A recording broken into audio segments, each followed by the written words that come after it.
Hello guys, welcome to all of you on my YouTube channel TRSS Vision. Today we are going to talk on T.S. Eliot. Yes, the famous author of modern age, and without T.S. Eliot we can't imagine even the modern age.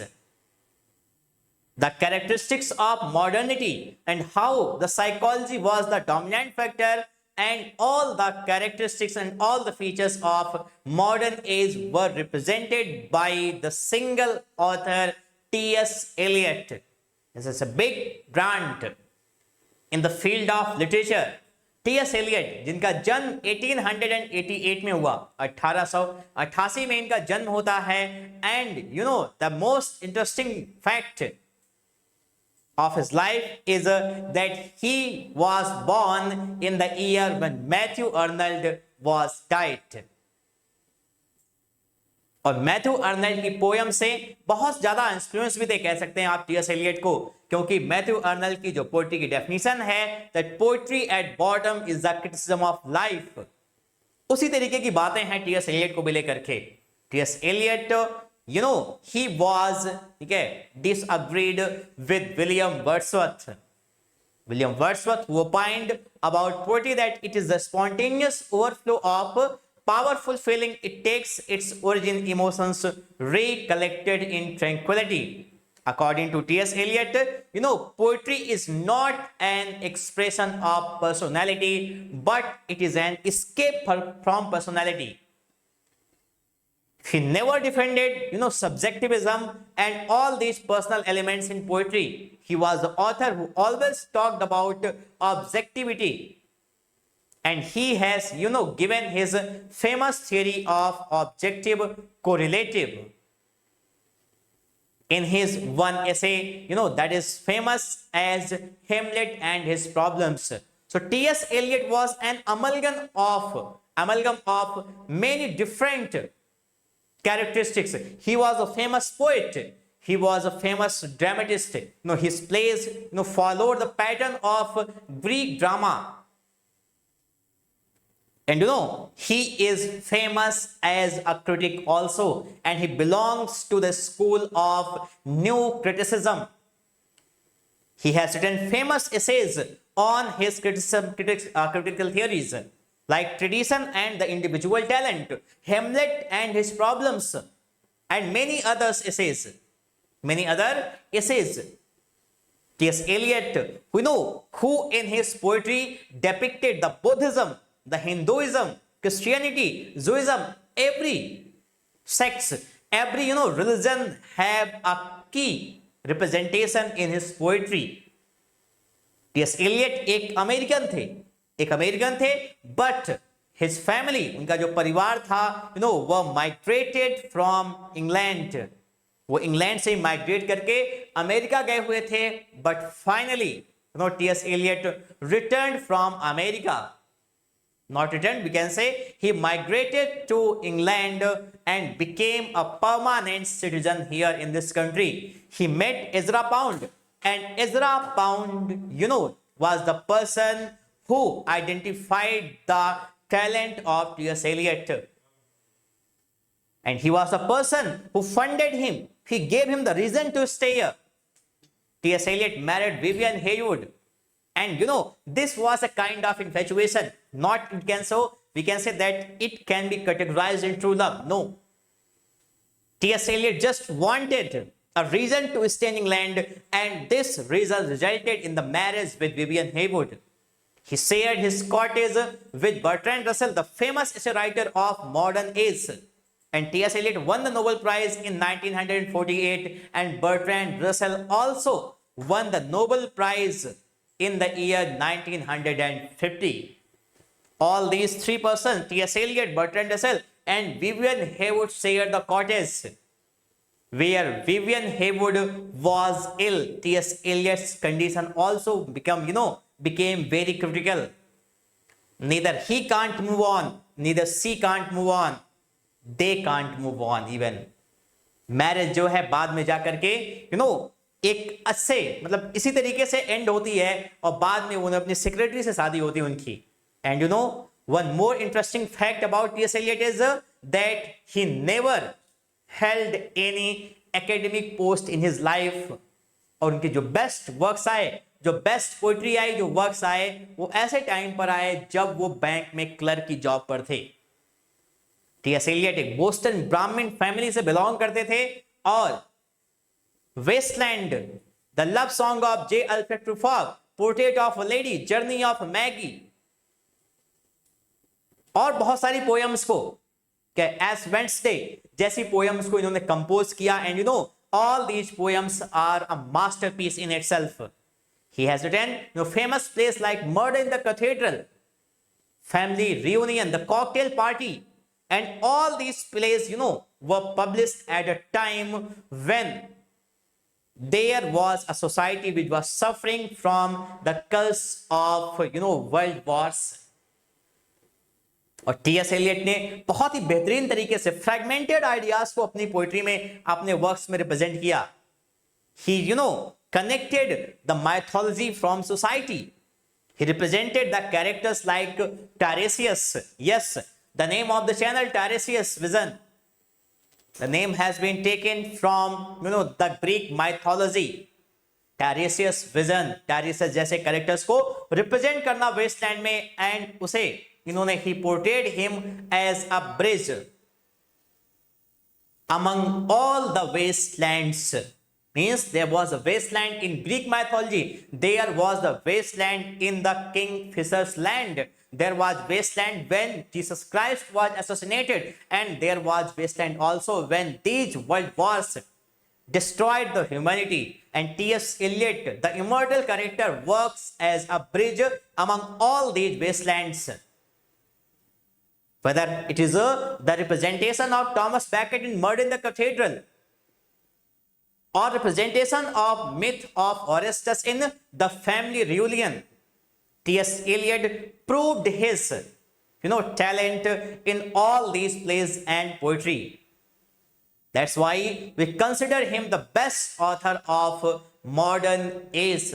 T.S. Eliot के बिना कुछ भी संभव नहीं है। And if अगर आपने सही से रीड कर लिया, अगर आपने सही से रीड कर लिया T.S. Eliot को, you will become, a knowledgeable person. ये है खूबसूरती टी.एस. एलियट को लेकर के। तो आइए देखते हैं उनकी लाइफ की बायोग्राफी को लेकर के और क्या क्या चीजें हैं जो टी.एस. एलियट बनाती हैं। Biography, yes, he was born in 1888,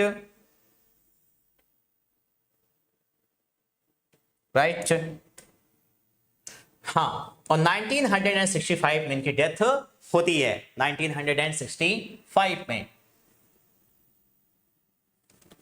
जी हाँ, चलिए बायोग्राफी पे आते हैं। He was born on 26 September 1888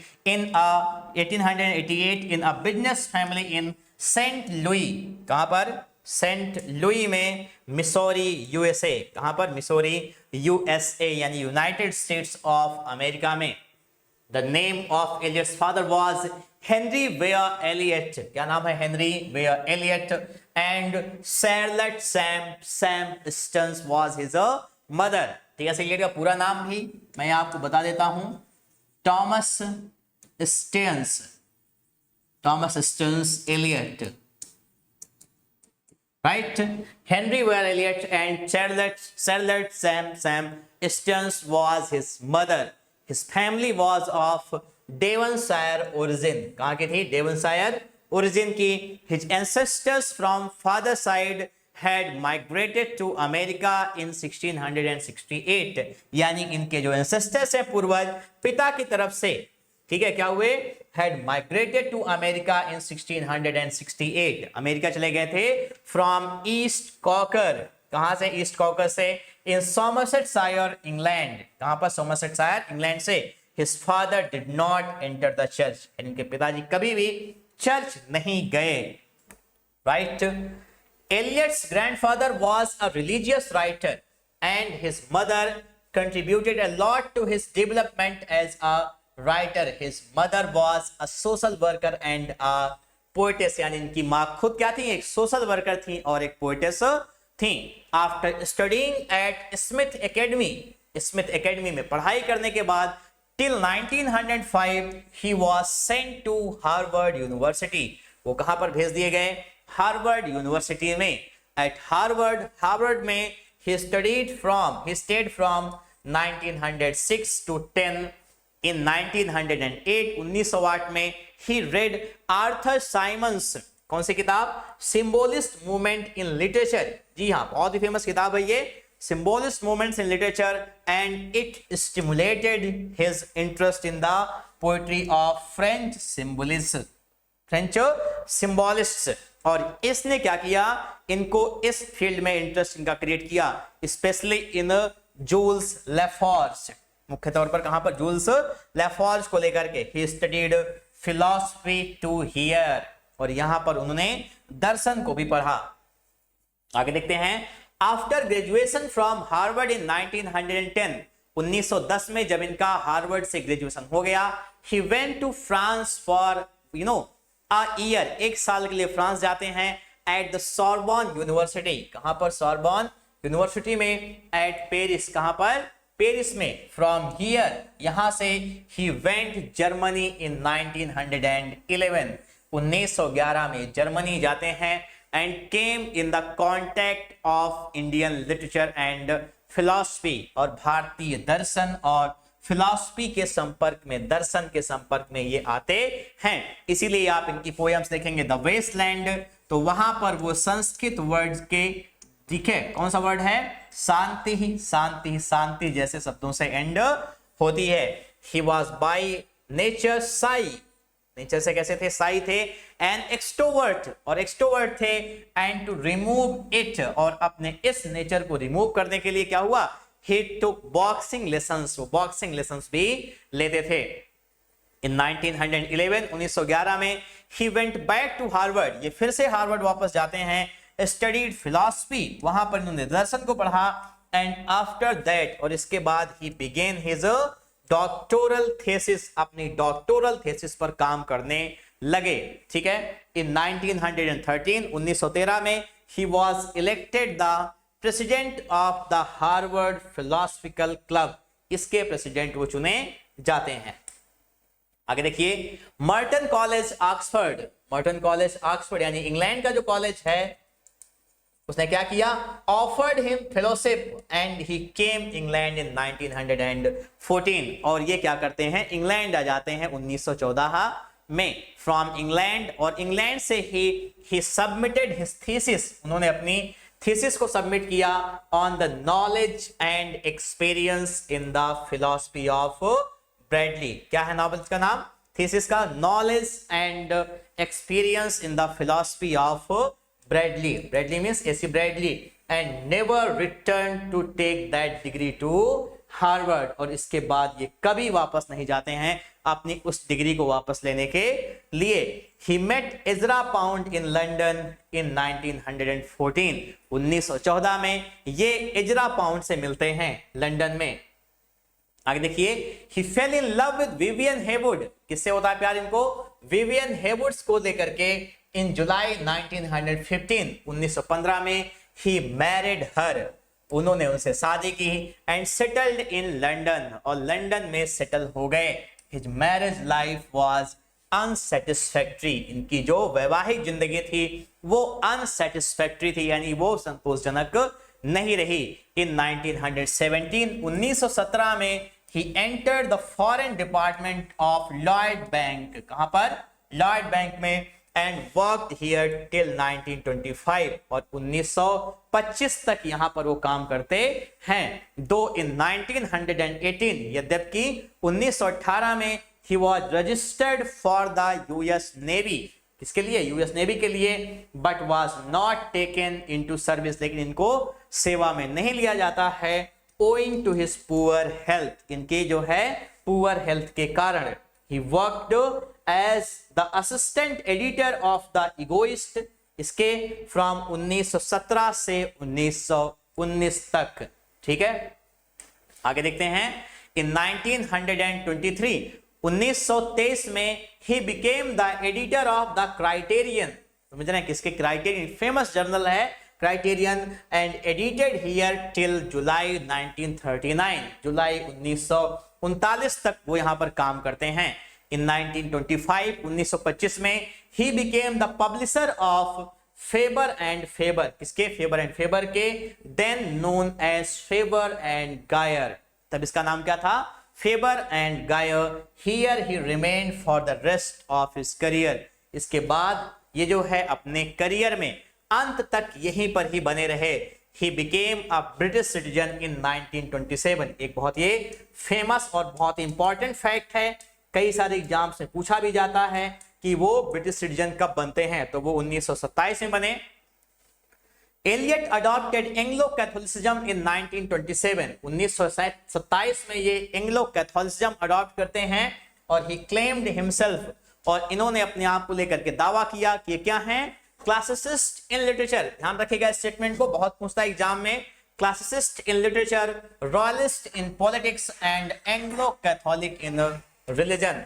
classicist in literature, royalist in politics and Anglo Catholic in religion, ये था उनका स्टेटमेंट और बहुत सारे एग्जाम्स में पूछा भी जाता है ये। In 1933 he paid a short visit to Harvard, एक शॉर्ट विजिट पे जाते हैं हार्वर्ड पे, to deliver lectures as visiting professor, एक विजिटिंग प्रोफेसर के बतौर। His lectures were published under the title The Use of Poetry and the Use of Criticism, क्या नाम है? The Use of Poetry and the Use of Criticism, 1933 में। In this year, और इसी साल में, he separated from his wife who died in 1947, यानी 1933 में ये अपनी पत्नी से अलग हो जाते हैं और उसके बाद क्या होता है कि इनकी पत्नी की डेथ यानी विवियन हेवुड की 1947 में डेथ हो जाती है। Genius came with the award of the order of merit in 1948, 1948 में इनको ऑर्डर ऑफ मेरिट से नवाजा जाता है और Nobel prize for literature in 1948, और उसी साल में ही इनको 1948 में नोबेल प्राइज भी मिलता है लिटरेचर का। इन 1947, 1947 में हिज फर्स्ट वाइफ डाइड, उनकी पहली पत्नी की डेथ हो जाती है, and he married his private secretary Miss Valerie Fletcher in 1957। किससे मुलाकात होती है? मिस वैलेरी फ्लेचर से, और 1957 में इनकी डेथ हो जाती है। इन 1964, 1964 में he was awarded the US Medal of Freedom, इनको US Medal of Freedom दिया जाता है। he fell ill in 1964, 1964 में ये बीमार पड़ जाते हैं, and died on 4th January 1965, और 4 जनवरी 1965 को इनकी डेथ हो जाती है। कहां पर? इन लंदन में। he was cremated, इनका अंतिम संस्कार होता है कहां पर? at the Golders Green Crematorium, कहां पर? गोल्डर्स ग्रीन क्रेमेटोरियम में, एंड हिज एसेस, और इनकी जो राख थी, अकॉर्डिंग टू हिज विश, उनकी इच्छा के अनुसार, वह buried in saint Michael's church, कहां पर? सेंट माइकल्स चर्च में, द लिटिल विलेज, वो छोटा सा गांव, ईस्ट कॉकर, ठीक है, सेंट माइकल चर्च में, और कौन सा गांव? ईस्ट कॉकर के, इन सॉमरसेट, सॉमरसेट में, फ्रॉम वेयर, जहां से हिज एंसेस्टर्स, उनके एंसेस्टर कौन से? Andrew Eliot had migrated to America इन 17th century, यानी 17वीं शताब्दी में, जहां पर उनके पूर्वज एंड्रयू इलियट क्या हुए थे? माइग्रेट करके गए हुए थे। अ वॉल प्लैक, ठीक है, commemorates him with a quotation, एक कोटेशन है उनको लेकर के, फ्रॉम हिज पोम, कौन सी? ईस्ट कॉकर की लाइन है, कौन सी?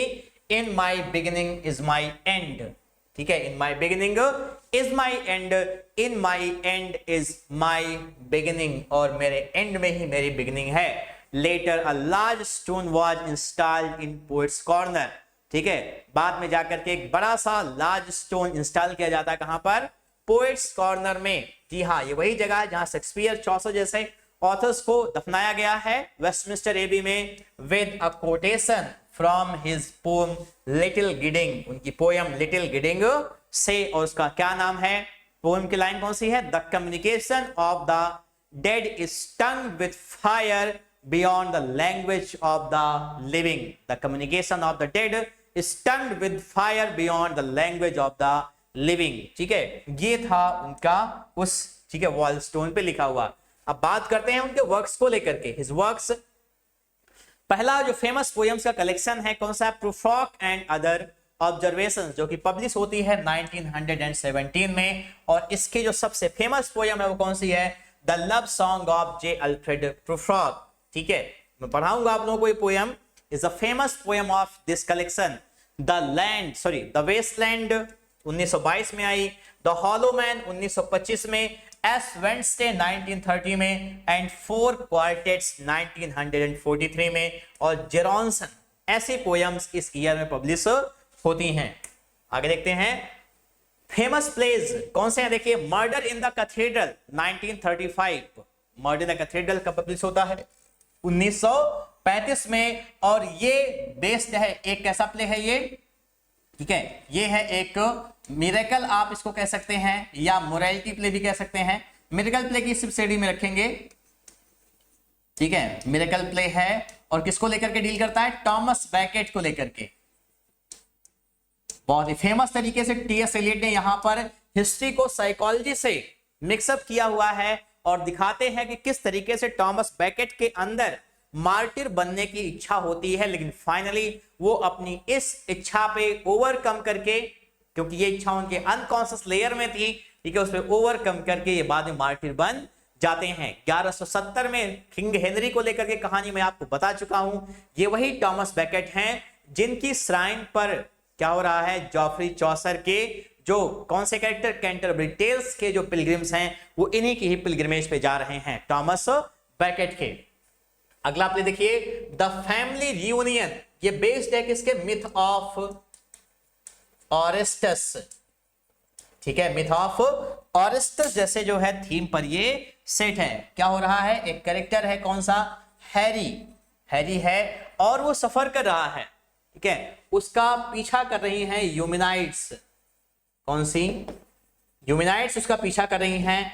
ये वही फ्यूरीज हैं जो किसी सिन का, पाप का बदला लेती हैं, और हैरी जो है वो क्या कर रहा है? वो इस ठीक है चीज से ग्रसित है कि शायद उसने अपनी बीबी को मारा है।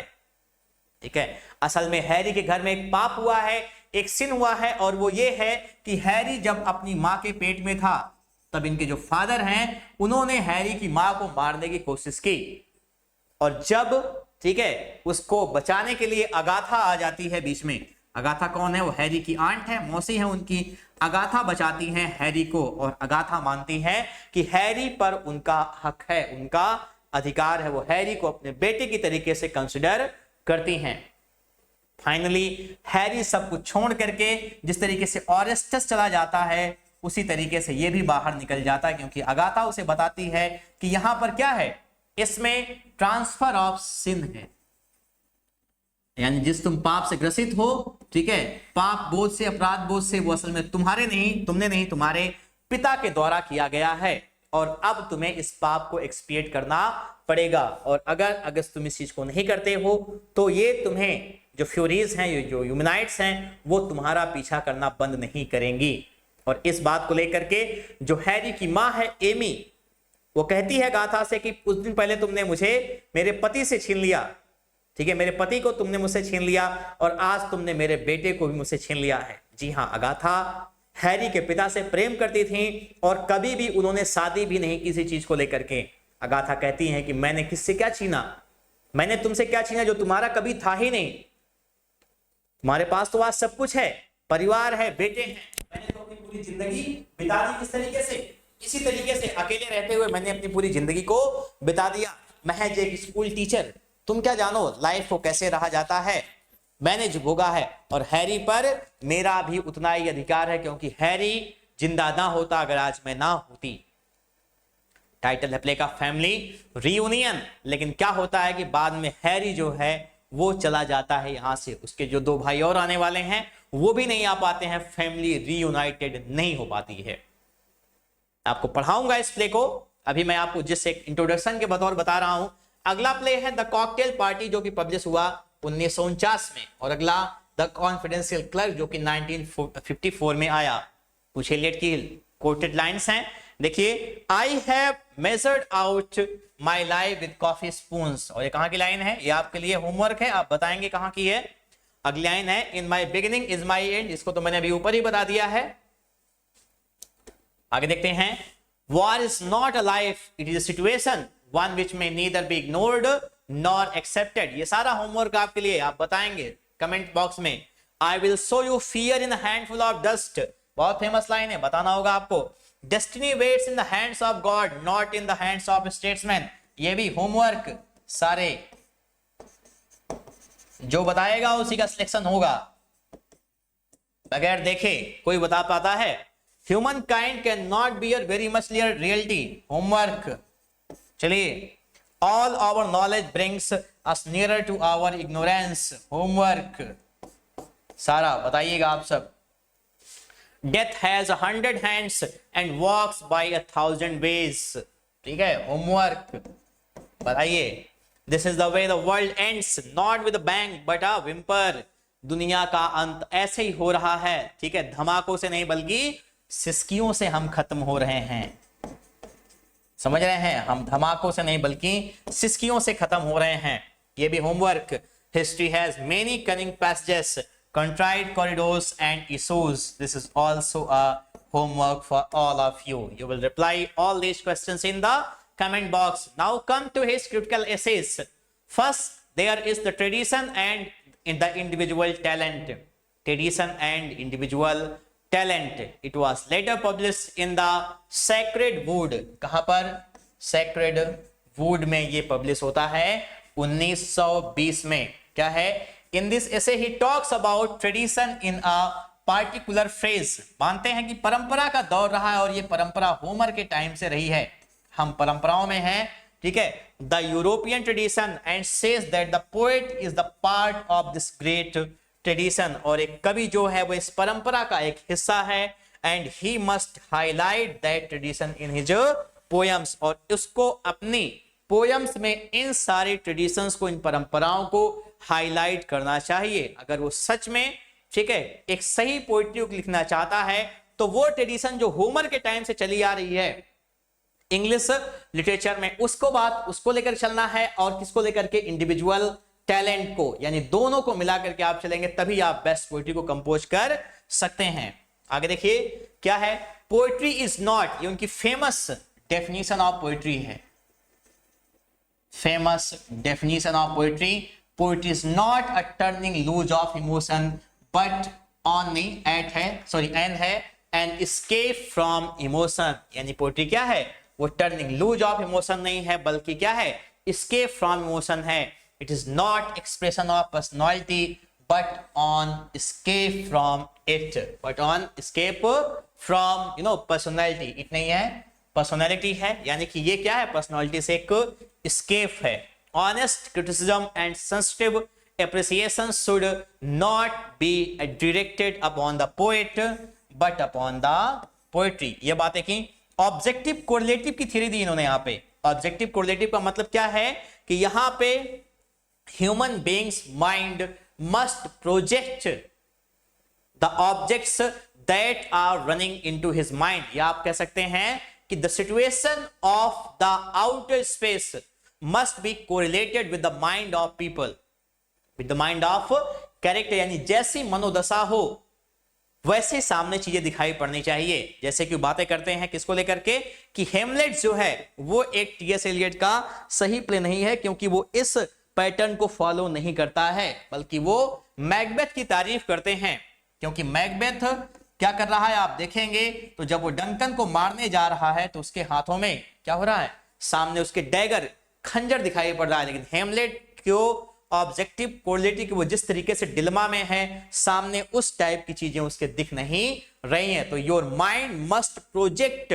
Those kind of objects that situation which is running, which is going on into your mind, which is going into your mind, right.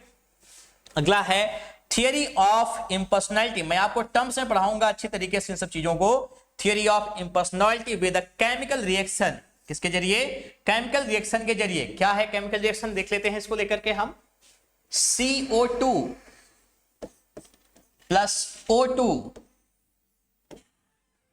Right, और यहां पे in the presence of KMNO4 और इसका आउटकम हुआ H2SO4, समझ रहे हैं। CO2 plus O2, ये क्या हो गया आपका, इसके बारे में बात करते हैं कि ये पोएट्स माइंड है। पोएट्स माइंड नहीं कह सकते हैं। CO2 प्लस O2 क्या है, पर्सनल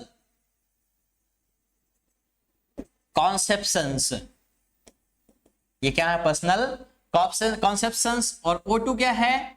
वो इमोशंस एंड एक्सपीरियंसेस।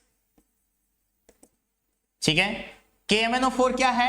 वो पोएट का माइंड है, पोएट्स माइंड। और H2SO4 क्या है? ये मॉडर्न पोएट्री है। देख सकते हैं आप क्या है? Personal T.S. एलियट का क्या कहना था इसमें थ्योरी ऑफ इम्पर्सनैलिटी में कि इंसान की जो इमोशंस हैं, ठीक है, वो मॉडर्न पोएट्री में यानी पोएट्री में वो नहीं दिखना चाहिए, सब्जेक्टिव पोएट्री नहीं होनी चाहिए। और इसके लिए वो एक केमिकल रिएक्शन देते हैं। केमिकल रिएक्शन कौन सा? CO2 plus O2 carbon dioxide है, और ये पर्सनल कॉन्सेप्शंस हैं। ऑक्सीजन ये क्या है? Emotions and experiences. और जब ये पोएट के माइंड में जाते हैं, जो KMnO4 है, जो कि एक कैटलिस्ट का काम करता है।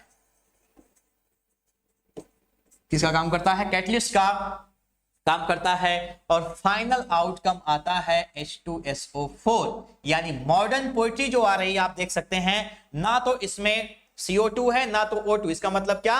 ना तो पर्सनल कॉन्सेप्शंस हैं, ना तो यहां पर जो इमोशंस हैं और एक्सपीरियंसेस हैं, वो सारे के सारे यहां से गायब हैं। यानी पूरी की पूरी ये जो है चीजें वो यहां पर नहीं है। इसका मतलब कि क्या होगा कि पर्सनल जो एलिमेंट्स हैं और जो इमोशंस हैं वो मॉडर्न पोएट्री में नहीं आएंगे, ऐसा उनका मानना है।